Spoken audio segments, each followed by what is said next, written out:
This is Fresh Air. I'm Terry Gross. This is a moment everyone on our show has been looking forward to. It's a Questlove Christmas. Amir Questlove Thompson has returned to our show, this time with some Christmas songs to play for us. Kind of like a Questlove Christmas mixtape, the annotated version. It's an honor to have him choose recordings for us. In addition to his many credits, Questlove is perhaps the most famous, popular, and in-demand DJ. He even DJ'd a party for Obama. This year, Questlove won an Oscar for his documentary Summer of Soul, in which he featured film performances from the overlooked 1969 Harlem Cultural Festival, which was nicknamed the Black Woodstock and featured performers like Stevie Wonder, Sly and the Family Stone, Gladys Knight and the Pips, Nina Simone, and Mahalia Jackson. Summer of Soul won a Grammy for Best Music Film. In 2021, Questlove was the music director for the Oscar ceremony. He co-founded the band The Roots. He's the band's drummer.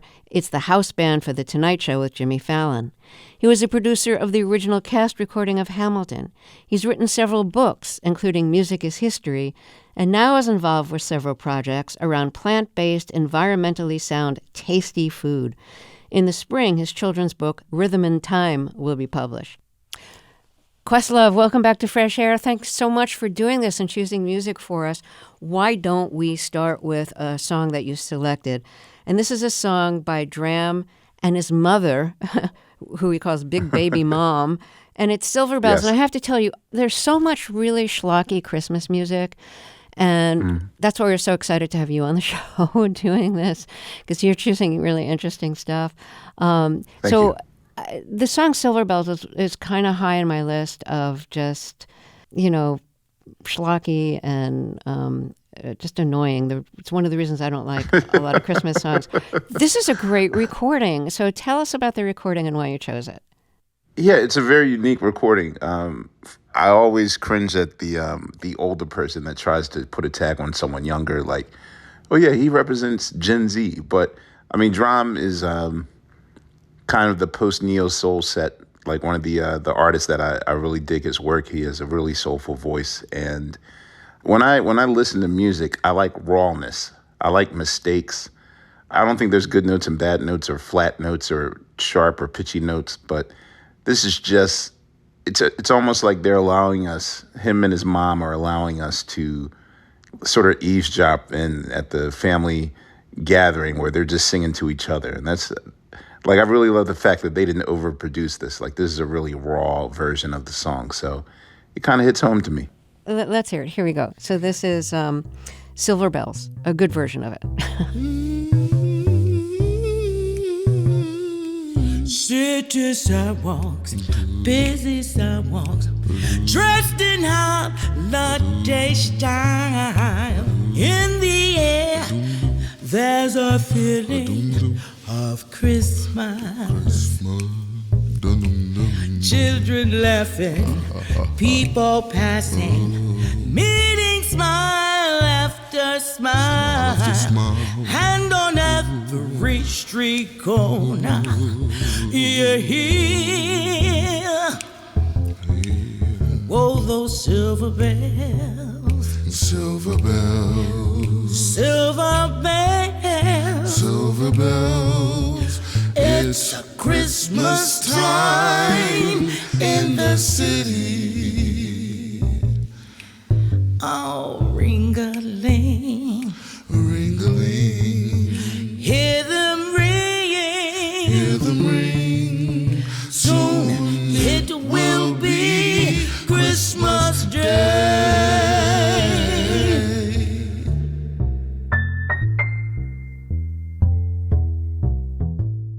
When you were growing up and you were touring with your father's band, did you spend a lot of Christmases performing? Yeah, like we would often have Christmases in very unusual places, probably one of the best places ever. There was a resort in San Juan, Puerto Rico called the DuPont Plaza. And my father would do a residency down there. And I believe like back in '82, one of my favorite Christmases ever, like it was real tropical. And that was the first tropical Christmas I had. Like I spent 2 weeks with my family. Although they were going for like 4 months, I would fly down there occasionally.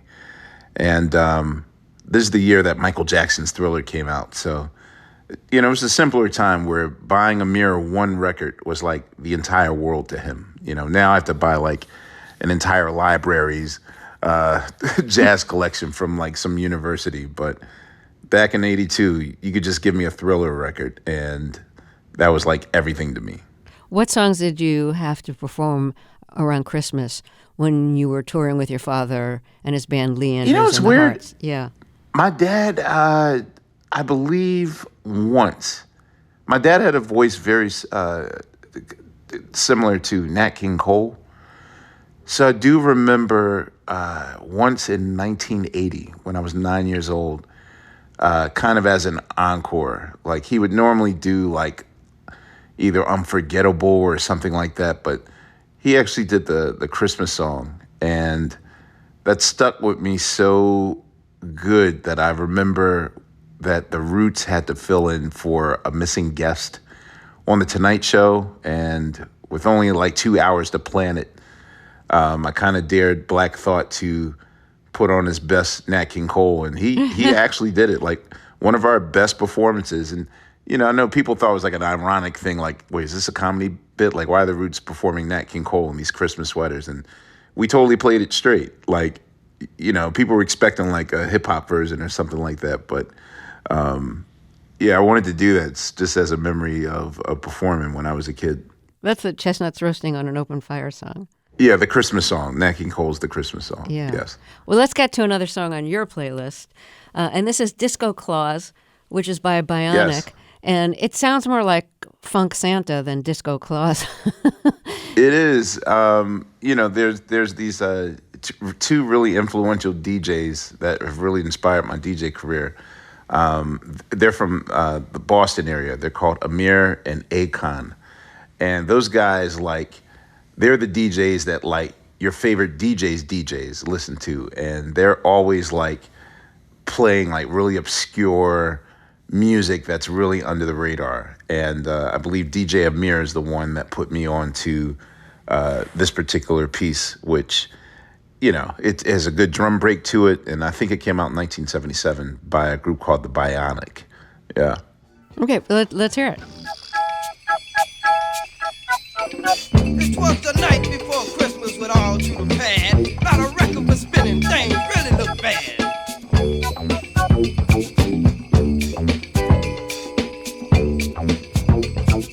Disco Claus came into town, funkin' all the toys around. Susan Q and G.I. Joe, funkin' under the mistletoe. Hey, ain't nothing silent about this night. Rudolph, with your nose so bright, disco through the town tonight. I said, get on, Rudolph. We got to get through this town.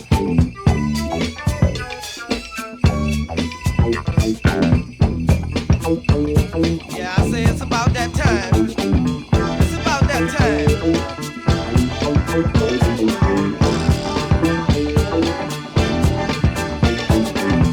Fix it up. All right, get under there.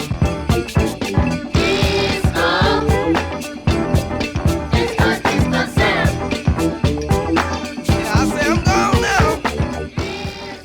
That's Disco Claus by Bionic, one of the songs chosen for us by Questlove. You've said that as a creator, you're 98% groove and 2% melody. And the track you just played is very much groove. Very much so, yes.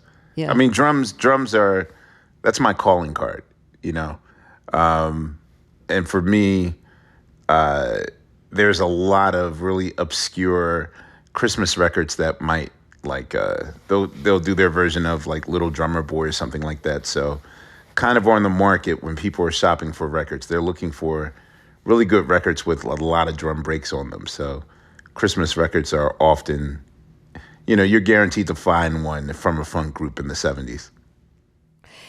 Little Drummer Boy is one of the Christmas songs, the original recording of it, that just really, really drove me crazy. Really? Oh, yeah. They played it so much on the radio when I was growing up. And yeah, tell me you like it? it's hard to escape it. Yeah, all throughout like first and second grade, like every Christmas pageant, I think it was expected that I was supposed to play Little Drummer Boy. Oh, because you were the So drummer. because I was a drummer, Oh, right? no. Exactly. Yeah, I know. So, Well, did you actually, like the song because it you got to wasn't that play? bad though. I probably did it like 4 times in my life. I didn't do it like every year, but oftentimes in school, at the Christmas pageant, even if it were like something totally the opposite, like our production of the Nutcracker or something like that, like they would find some sort of excuse to, give 8-year-old Amir a drumming spotlight in the program. Oh, boy. Well, let's hear a song that's lyrically the opposite of "It's the Most Happiest Time of the Year." So this is James Brown's "Santa Claus, Santa Claus" from 1968. This is so hilarious to me. Yeah, why, I'm sorry. Why is it hilarious to you? This particular song is my one. This is my introduction to Christmas music. Two, it's my introduction to James Brown. Wait a minute. So the first time you heard a Christmas song, I know. and the first time you heard James Brown was this? Yeah, my first James Brown was this. No, it was just that, you know what it is? I was a kid of the Muppets era, and there was a tortured genius musician on Sesame Street, and his name was Don Music. And he was always full of self-doubt and insecurity. And whenever he couldn't find the right words or the right chord, he just like, he'd bang his head on the piano like a tortured soul. And it was exaggerated, so I used to think it was funny. And James Brown has a voice similar to my grandmother's. So, and she's a very she's a very animated woman. So, as a baby, I thought that was grandmom singing all the songs because like James Brown really belts like a female gospel singer. You know what I mean? Like with his high notes and his yelling. So when I hear this very, very depressing song about misfortune, like this is the Murphy's Law of Christmas songs. I don't know. I think my 3-year-old self just thought that grandma was performing like a comedy skit or something like that. So I added that song for the ironic reasons. Like, I think this is one of the most hilarious songs ever because James Brown is overselling he's really overselling the woe is me character of the song. So Yeah, he's asking Santa and the Lord, why does he have to suffer so? So right, okay. exactly. So, All right, let's hear it. all right. This is James Brown from 1968.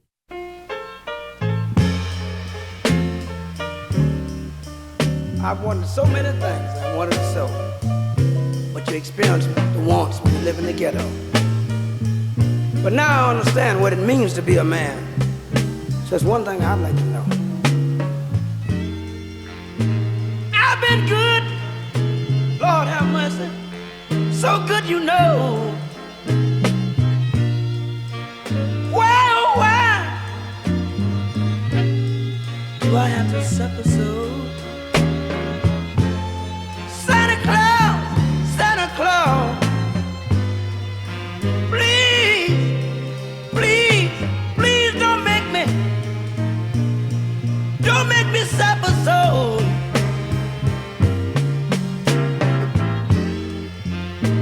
Christmas comes but once a year. I want somebody, please, please, please bring me some Christmas cheer. I need a Christmas cheer. Santa Claus, please, please don't make me suffer so. Can't take it no more. That was James Brown from 1968. I'm still processing that this is like your introduction to James Brown.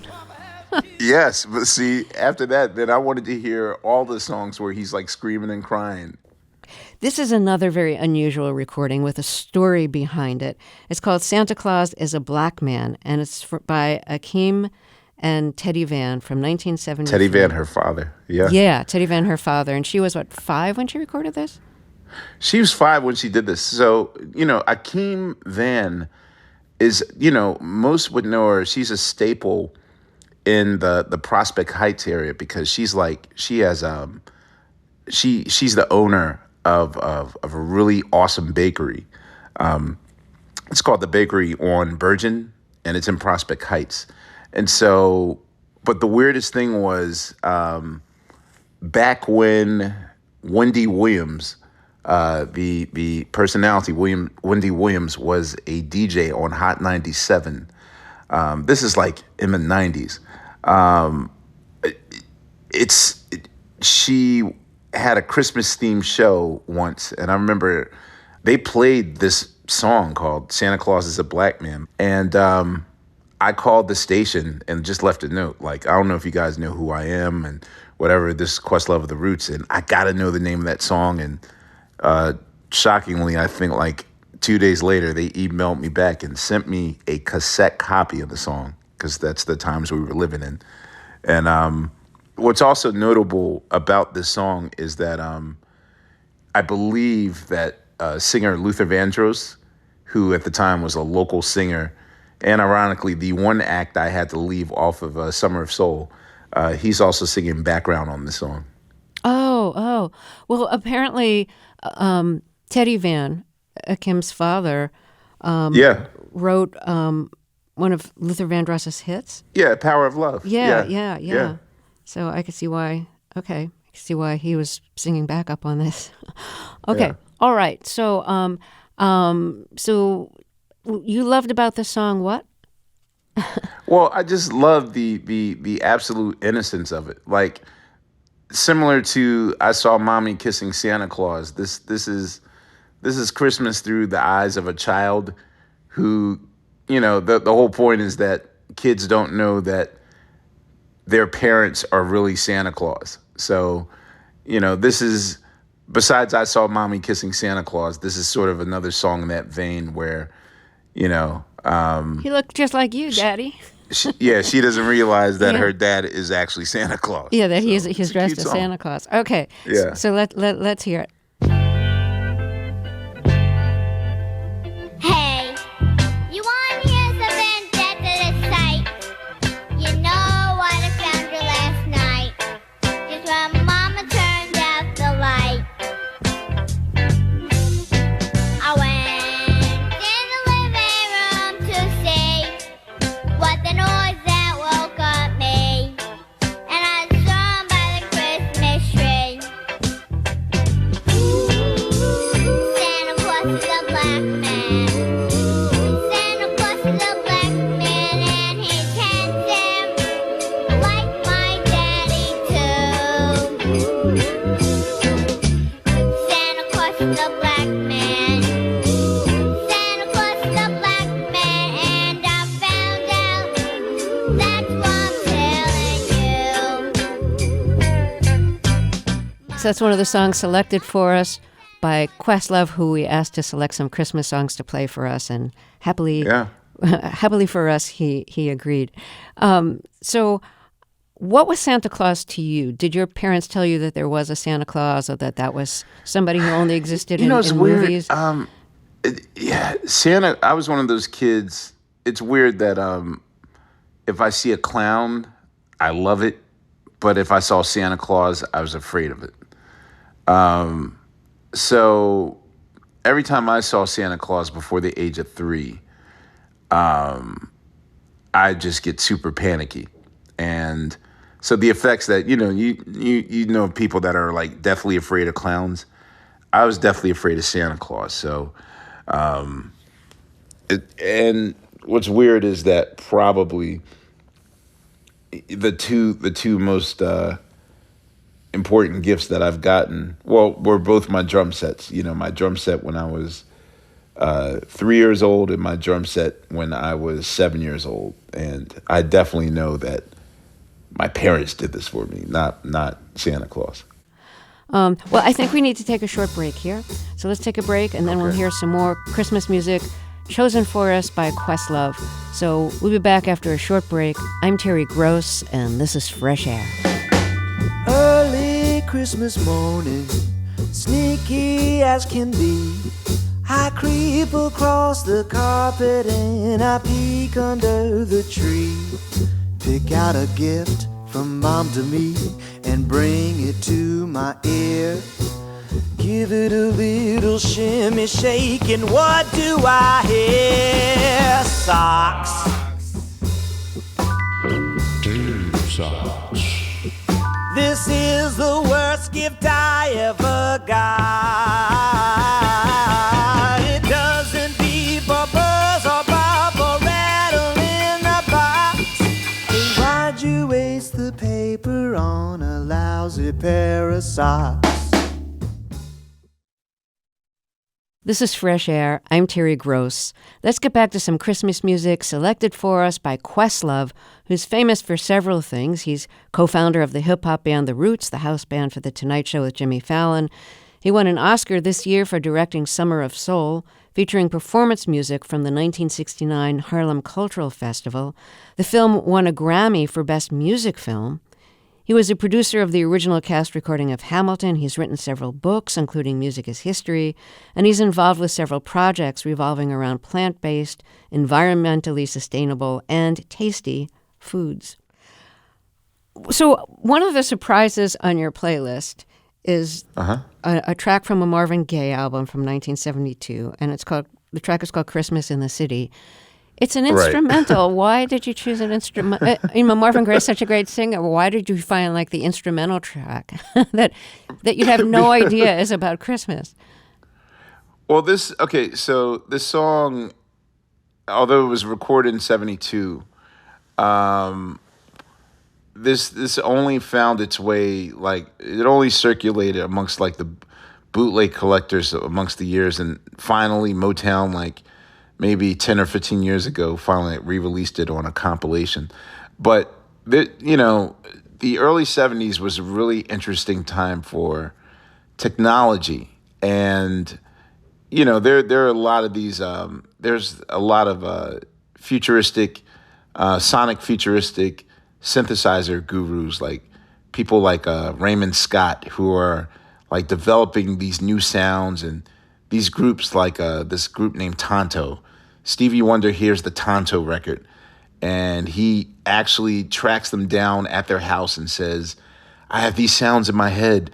I want to make music with you. And then Stevie Wonder winds up making 5 of the most life-changing albums of his career. So, it's a period in which people were just discovering space and the new sounds and all this stuff. And so there's a point where everyone in black music gets a monophonic synthesizer, which is basically a keyboard device that only allows you to play one note at a time. So you can't play chords yet. A polyphonic won't come until 1975, 76 with Stevie Wonder's Songs in the Key of Life. But, there's this period between 67 and 73 in which one note at a time, you're hearing this weird space music. And leave it to Marvin Gaye to sort of in that similar way that James Brown paints a depressing or a hilariously depressing Christmas. Marvin Gaye's, I can almost imagine Barry Gordy just saying look, Marvin, just make a Christmas song real quick. And Marvin's all right, hold my beer. And Christmas in the City is just one of the most, it's one of the most depressing sounding, sad, loneliest. It's almost like the music I would expect the Charlie Brown Christmas special to be, as depressed as Charlie Brown is. So I don't know. It's just something hilarious about hearing Marvin Gaye struggle with this monophonic synthesizer, turning it into the blues. So that's why I chose it. So let's hear it. So this is Marvin Gaye, Christmas in the City.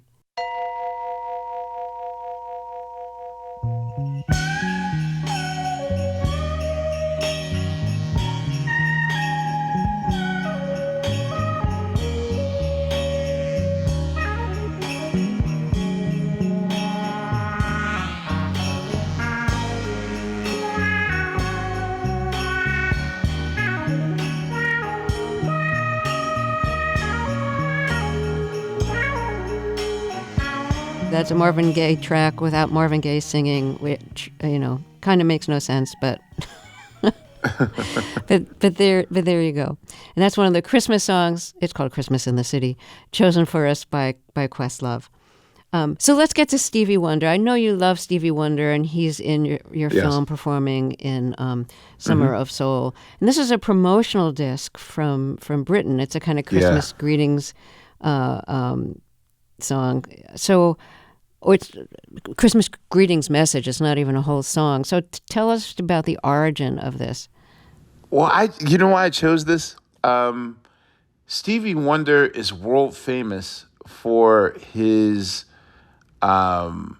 unique jingles for radio stations. If you search the internet high and low, you can find some that he's done over the years and over the decades.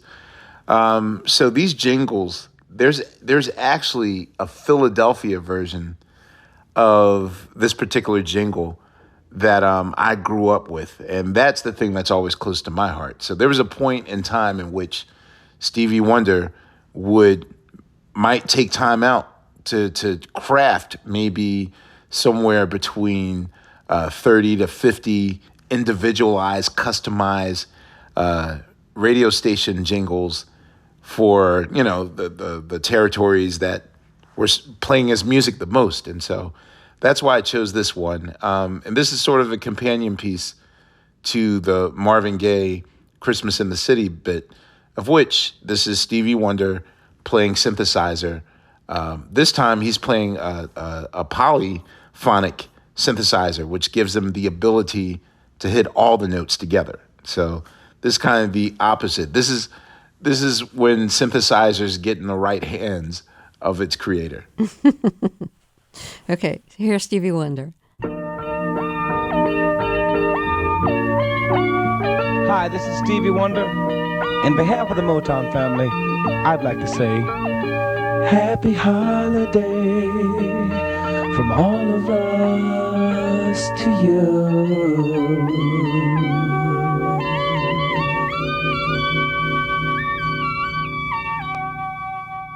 I wish I could hear more of that, but I guess there isn't more of that. Very brief. Sometimes you could make a point in 26 seconds. I mean, look at the Ramones. They made a life-changing record, and not one song is over 2 minutes. So, I think more artists need to follow suit and challenge themselves to make impactful art in less than the normal time. Do you think he did these promotional recordings because he wanted to, or because the record company urged him to, or because it would get him more airplay? Yeah, I mean, Stevie Wonder not only came from the first generation of Motown, but he also came from the first generation of a professional black record company that had to cross every T and dot every I. So, not only did you have to release your single, you had to make a mono version of it, a stereo version of it. And then some of these songs, if you took time out to sing the Spanish versions of them, you took time out to sing the Italian version. I have a collection of Stevie Wonder singles in other languages. It's just maximizing on your appeal. And Stevie Wonder had the means and the technology to just knock this all out. And it's not like he's alive in a period in which he can get distracted by an iPhone or television or that sort of thing. So, I can imagine that this level of creativity was his bread and butter. So what songs do you plan on performing this Christmas? In the next few days, yeah. I think, so far, this is my favorite time of the year because at the Tonight Show, this is when the Roots have to brush up on their Christmas history. So I'll say when the audience comes to the Tonight Show, we do a warm-up song for the crowd before the show starts. So we're going to have to learn, we always do Christmas in Hollis by Run DMC. My favorite all-time Christmas song is Wonderful Christmas Time by Paul McCartney.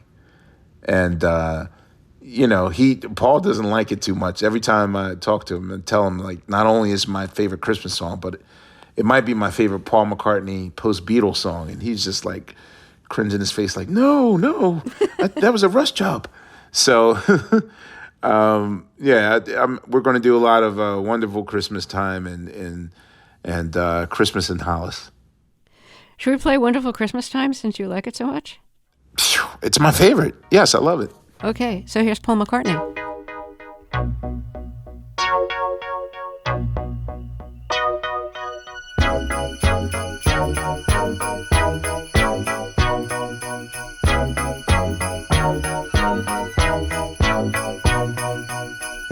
The mood is right, the spirit's up.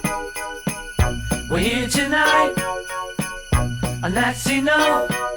Simply having a wonderful Christmas time. Simply having a wonderful Christmas time.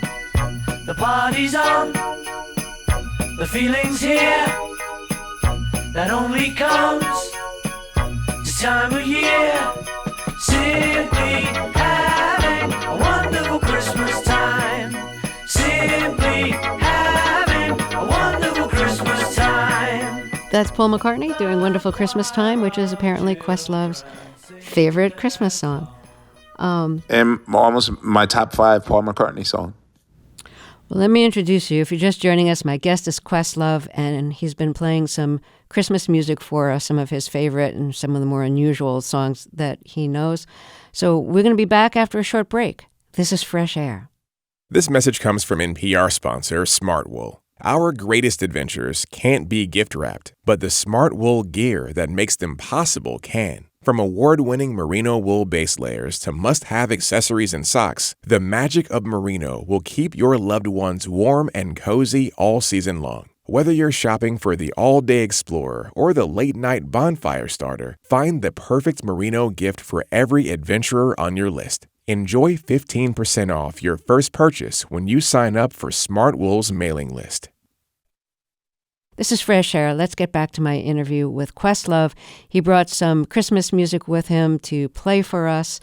And Questlove is famous for many things, including that he's co-founder of the hip-hop band The Roots, the house band for The Tonight Show with Jimmy Fallon. He won an Oscar this year for directing Summer of Soul, featuring performance footage from the 1969 Harlem Cultural Festival. I want to talk about the Oscar that you won this year for Summer of Soul.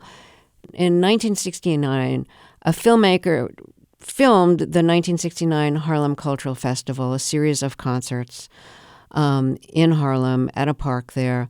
And the TV networks he was hoping would make this into a movie decided to pass. And the footage just sat in his home for decades. And you got access to it, turned it into a film that's also a commentary not only on the festival, but on the era and how the festival represented a turning point in pop culture and especially in Black pop culture. So that's what the film was about. You won the Oscar, and you gave a very emotional speech, and the category that you won in Best Documentary was the category right after Will Smith walked on stage and slapped Chris Rock. And that was a hard moment to follow, because that was perhaps one of the most bizarre moments in Oscar history.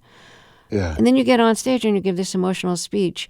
I was watching TV. How or where were you of what happened from where you were seated?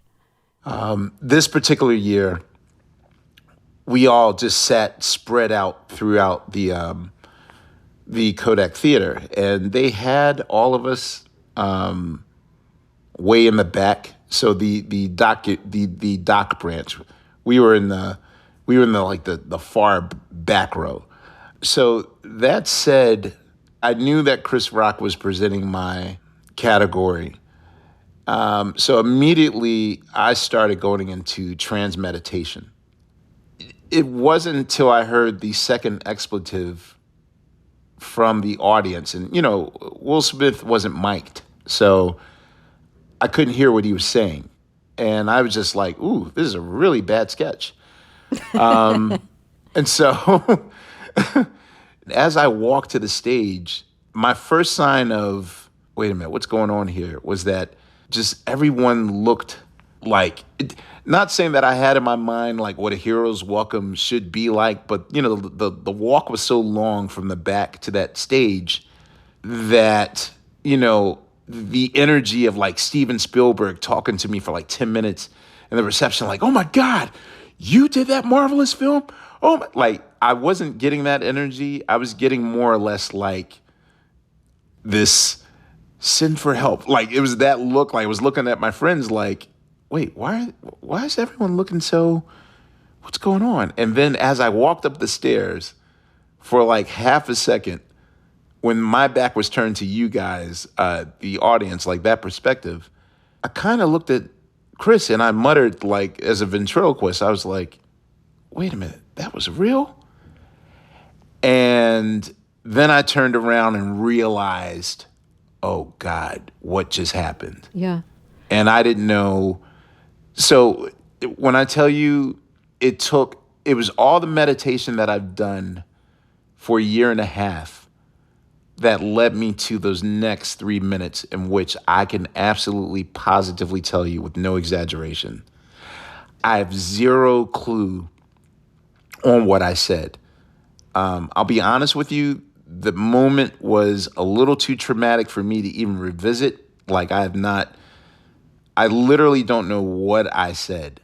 I said some words and obviously it made sense because everyone's reaction was like, wow, you normalized that moment. I have a clip of the speech that you gave because I wanted to be able to play it for our listeners. Given what you just said, I'm not sure whether you'd want to hear it. I'm all right with it. Are you? Okay. So this is the part where you walk up on stage and you basically say that, the other people are so great who were also nominated, and you praise them, and then you start talking about yourself and the film. It's not lost on me that the story of the Harlem Cultural Festival should have been something that my beautiful mother, my dad, should have taken me to when I was 5 years old. And this is such a stunning moment for me right now. But this is not about me. This is about marginalized people in Harlem that needed to heal from pain. And just know that in 2022, this is not just a 1969 story about marginalized people in Harlem. This is a story of I'm sorry, I'm just overwhelmed right now.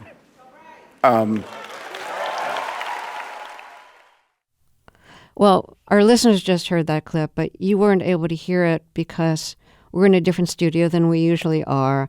So I regret that you didn't hear it, but maybe you didn't even want to. But I will say that you really started to tear up when you said, it's not lost on me that the story of the Harlem Festival should have been, my beautiful mother and my dad should have taken me to when I was 5 years old.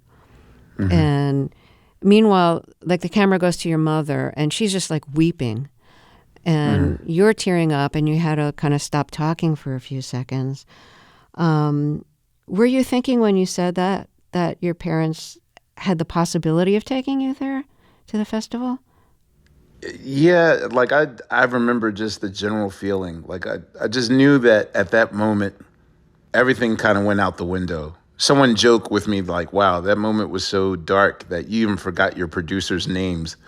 Like you did. It's just, yeah, it was such a I just heard, maybe it's the voice of my father. Like I was wearing there was a piece that I was wearing in which inside of that silver pouch, I take the ashes of my father where I go. And I don't know, I just kind of, I felt like, just talk from the heart. Like, what do you feel right now? And I just, I wanted to relate when you to started tearing up, you clutched that. You just kind of grabbed. I was going to ask you what that was. Yeah, that was my dad. Yeah, that was my father. So you were holding onto his ashes when you were making that speech. Yeah, I was. Yeah, I felt like at that moment to just talk from the heart, like not use the cards in my pocket or, try to remember all 17 of my producers and all that stuff. Like that all just went out the window.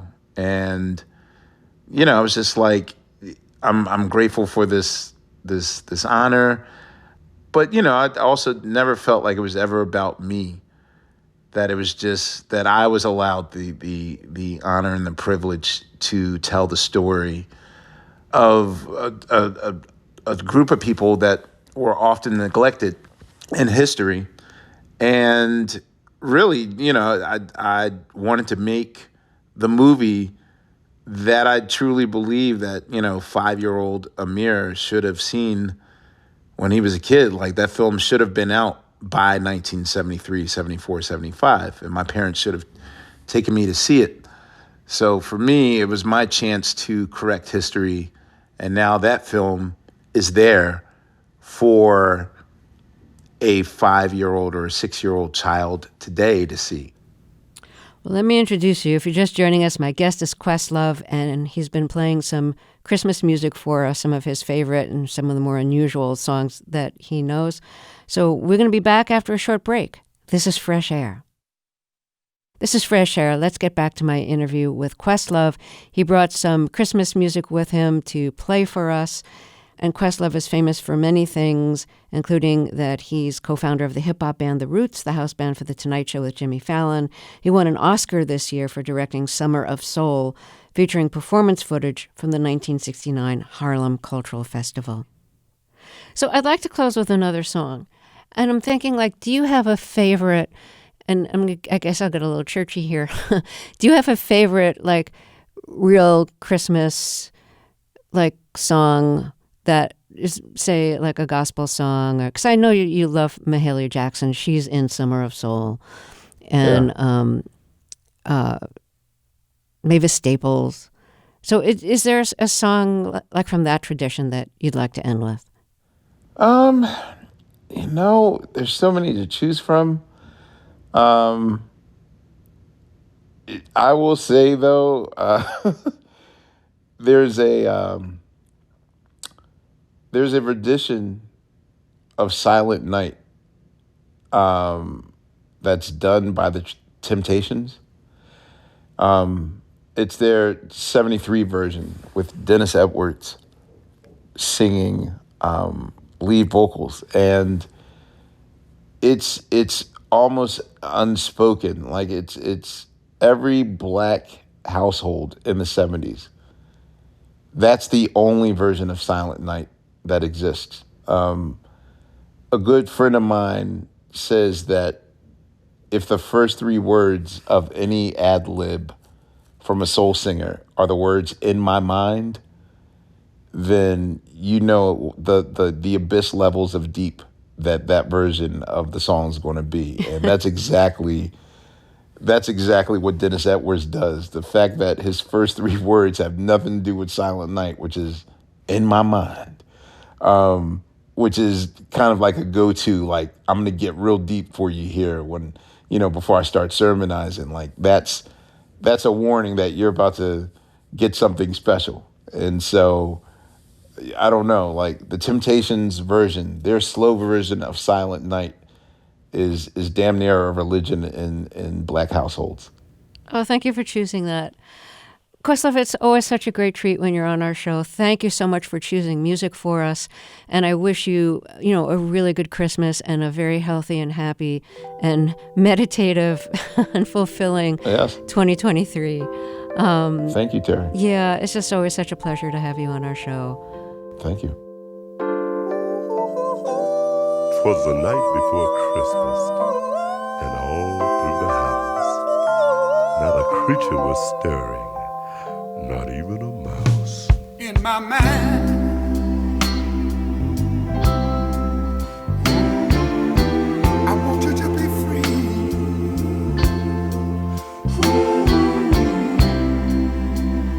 For all of our friends, would you listen to me?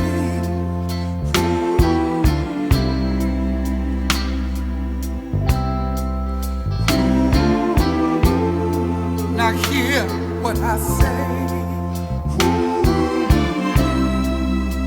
We wish you a Merry Christmas to each to all of you, one of you.